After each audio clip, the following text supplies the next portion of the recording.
ng'okuwenja akalulu mu kulonda kw'abassentebe ab'ebyalo okw'okuba olunaku olw'enkya bwe kukomekkerezeddwa olunaku olwaleero abakulembeze mu kibiina ki NRM ku mitendera egy'enjawulo basabiddwa okukwasizaako ku abo abakwatidde ekibiina Bendera mu kulonda kuno okukakasa nga bavaayo n'obuwanguzi. This is to therefore call upon the following categories of party leaders and members to mobilize for the party flag bearers and also turn up massively to vote for our flag bearers.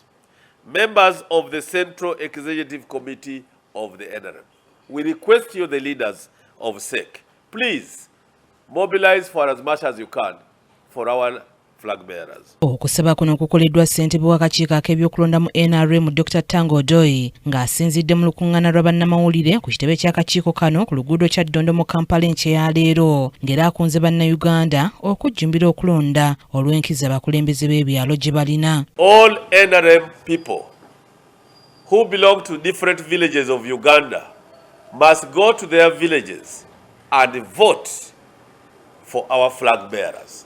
Voting at National Electoral Commission level is still by lining up. Therefore, you must keep the time that the National Electoral Commission has emphasized. There's no excuse whatsoever for anyone to say we are in office. The day has been declared a public holiday, so all people of goodwill and NRM people should go and do. Tango Doi mu ngeri y'emu asoose na kwozaayoza bannakibiina nti olw'obuwanguzi bwe baatuuseeko mu kulonda obukiiko bw'abakyala ng'agamba nti baayezezza lweyo n'ebitundu 91 ku buli 100 nga kati ekiruubirirwa kyabwe kya kuwangula akalulu k'abassentebe n'ebitundu ebisoba mu 93 ku buli 100 n'ategeeza nti buli kyalo basobodde okusimbawo omuntu. Our emphasis first is tomorrow. Like we swept the women elections with 91.6, we want to sweep the LOC with over 93.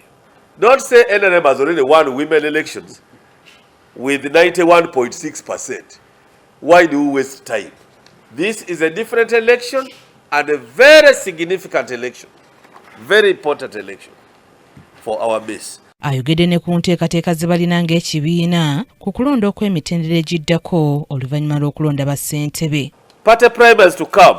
LOC2 chairpersons and Women Council will be on Friday, 31st July. The NRM Electoral Commission will conduct primaries for LOC2 chairpersons and Women Councils at parish level. Those who came from the village committee are the ones who present themselves as candidates. Similarly, those who came from the LOC1